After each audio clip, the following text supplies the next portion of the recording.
What happens when a brand isn't just a person, but a gilded cage? When the curated silence of a first lady shatters, and the perfect accessory turns out to be a ticking time bomb. This is not a political crisis. It's a spectacle, a reality TV showdown for the soul of a nation, and the East Wing of the White House is its stage. The air in the room is thick with the sweet, cloying scent of lilies and the sharp tang of unspoken accusation. Dust motes dance in the harsh light, a million tiny witnesses to a very public, very private disaster. Melania Trump stands with her back to the room, a statue in a designer dress, her silhouette framed by a window that looks out onto the rose garden, where a flock of reporters are already gathered, their telephoto lenses like hungry eyes. A polished mahogany table stands between her and her accusers.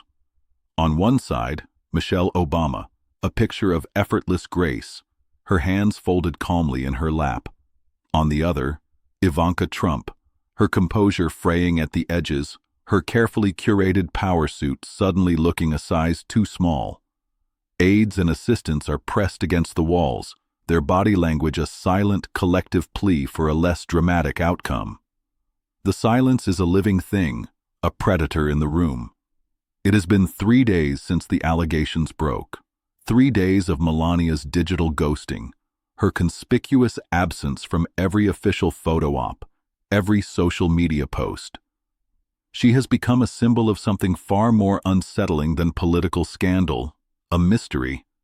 Michelle breaks the spell first, her voice a low, melodic hum. Melania, we are here because this is bigger than politics now. It's about the legacy. The country needs to know that this isn't who we are.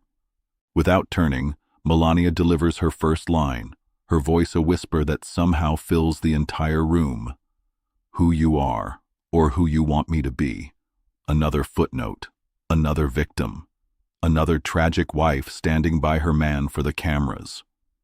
She finally turns, her eyes as cold and flat as a frozen lake. My life is not a photo opportunity for your legacy, Michelle. Ivanka's voice is a nervous flutter. Mom, please. We just need to get ahead of the narrative. A statement. Something for the press, for the public. The public? Melania's lip curls into a sneer. The public that thinks my Be Best initiative was about kindness, not about branding, about teaching children to be better online while their parents tweet about enemies of the people. She takes a step forward, the click of her Louboutins on the marble floor a drumbeat of defiance. I tried to sell them hope and they bought the lie.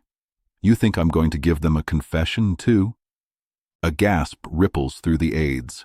One of them fumbles a notepad, the sound echoing like a gunshot.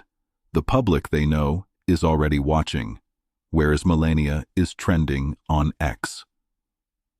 Melania Speaks is waiting in the wings.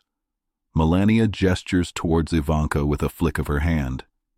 She thinks she's a political operator, a strategist. You think this is all a game of chess, don't you? A series of calculated moves and counter-moves.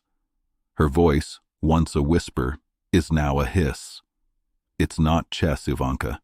It's a cage match, and I am the main event. She turns her fiery gaze on Michelle. You, the great moral compass. You with your organic gardens and your healthy lunches. You think you're so different from us? You sold a product just like we did. Only yours was packaged in humility and grace, not gold leaf and bravado. But the ingredients were the same: power, influence, control. Michelle's serene facade cracks just a little. This is not about me, Melania. This is about accountability, about what is right. Right? Melania lets out a bitter, theatrical laugh. You have no idea what is right.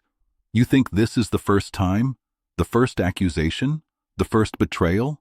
This is my Tuesday, Michelle. This is a rerun. But this time, I'm not playing my part. She leans in, her voice dropping to a conspiratorial whisper that carries the weight of 1,000 untold stories. He told me he would be different this time, that we would have a legacy. But his legacy is a dumpster fire in a suit. A new sound fills the room. The frantic typing of a reporter on a laptop outside, a detail so mundane it's jarring.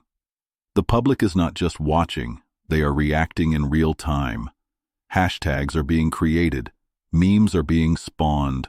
The carefully controlled East Wing narrative is spiraling into a chaotic, unscripted free-for-all.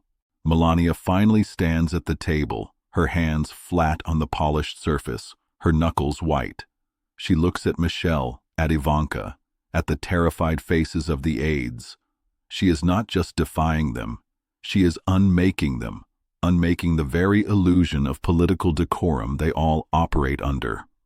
"You all think I'm the one who needs a statement," she says, her voice low and dangerous.